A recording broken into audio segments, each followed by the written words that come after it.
قال لا تخافا إنني معكما أسمع وأرى. في الفيديو ده هقولك 6 غلطات دفعة 24 ودفعة 23 وقعوا فيها ويا ريت ما تكررهاش. عاملين ايه؟ انا نور مصطفى، لو لسه ما تعرفنيش ابطالي دفعة 25. النهاردة هكلمكم على 6 غلطات الدفعات اللي قبلك وقعوا فيها، ويمكن محدش يعني مش ناس كتير بتتكلم عنها.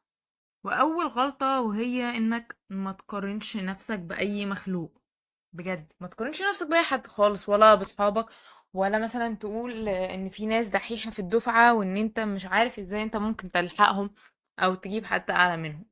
في غيرك قال كده ودلوقتي سبحان الله هو جاب اعلى من دحيحة الدفعة كله. فبلاش تقارن نفسك باي حد. تاني نصيحة، وهو لما حد من اهلك يقولك ذاكر وانت فعلا ما كنتش بتذاكر او شايف انك مقصر، فقوم ذاكر. ما تقولش لا مش هذاكر عشان خاطر عند فيهم. انت مش بتضرهم، انت بتضر نفسك وبتضر مستقبلك. تمام. انت لو ما ذاكرتش فانت بتضر نفسك، ذاكرت انت بتنفع نفسك. وحرفيا كلمة اللي بياكل على ضرسه وينفع نفسه دي حقيقية جدا. فيا ريت تذاكر كل ما تحس انك مقصر واهلك فكروك، فقوم ذاكر. تالت نصيحة ودي اهم نصيحة، وان المواد كلها مهمة. يعني ايه؟ يعني الفيزياء والكيمياء مش اهم من الانجليزي والفرنساوي خالص، كلهم نفس الاهمية. لو ذاكرت المواد كلها بنفس الأهمية فانت هتجيب درجات كويسة في كل المواد. مش مطلوب منك انك تذاكر 4 ساعات فيزياء وساعة انجليزي. بلاش ظلم المواد ده، لان ده هيضرك بعد كده. كل المواد مهمة، كل المواد تتذاكر زي بعض، ممكن الفرق في المدة بس نفس الاتقان ونفس التركيز ونفس كل حاجة. رابع نصيحة ودي برضو مهمة، المذاكرة تكون بذكاء، مش هتذاكر يعني.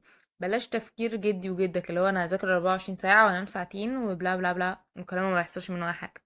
النظام الجديد مطلوب منك انك ترجع من درسك تاخد دش، تصلي، تاكل، تذاكر.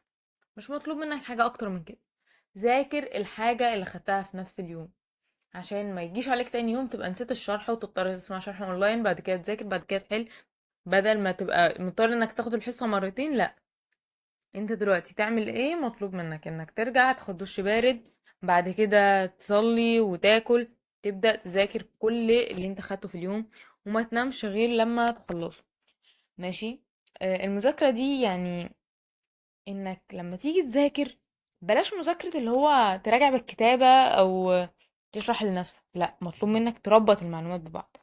كل ما تربط المعلومات ببعض هيكون احسن مليون مرة من انك تقعد تصم وخلاص، اللي هو تفضل تحفظ وتكتب ومش عارفه ايه. لا، ربط المعلومات ببعض، لان الثانويه العامه كلها معتمده على التربيط.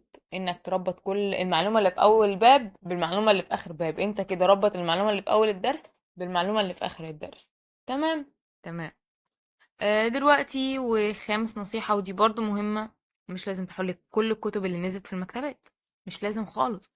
محدش، انت مش هتاخد جايزة مين اكتر حل كتاب كتب، لا. عايزة اقولك ان كل الكتب يعتبر شبه بعض، بياخدوا من هنا يحطوا هنا بزيادة سؤالين 3 4 يبقوا زي الزفت وخلاص. طيب اجيب كام كتاب؟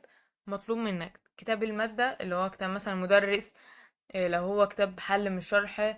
لو كتاب شرح يعني لو كتاب المدرس شرح مش عامل لك حل، لا، اشتري يا عم كتابين ومن حقك. طب كتاب المدرس مش حل، قصدي حل، خلاص يبقى انت هتجيب كتاب واحد بس جانب كتاب المدرس مش اكتر. انت مش هتاخد جايزة احسن واحد بيحل كتب، تمام؟ فيا ريت ما تجيبش اكتر من كتابين في المادة، ولما يخلصوا يبقى جيب غيره. سادس بقى نصيحة ودي أهم أهم أهم نصيحة، ما تقللش وقت نومك عشان تقول أذاكر أكتر. ده غلط.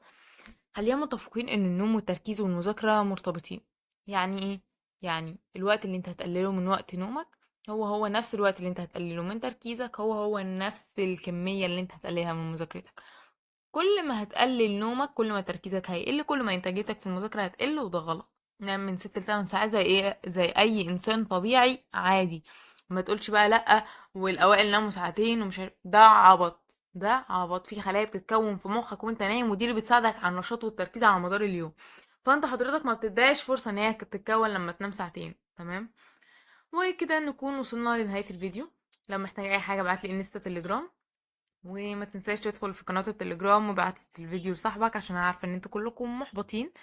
واللي محتاج تيم للمتابعة انا معاكم. تيم للمتابعة بسعر رمزي جدا على مدار الشهر. واللي بيقول لي يعني الناس اللي هتقول لي زي ما قالوا لي قبل كده انتي بتعملي اعلان لنفسك، اكيد مش هجيبك انت تعملي اعلان. بس كده. سلام.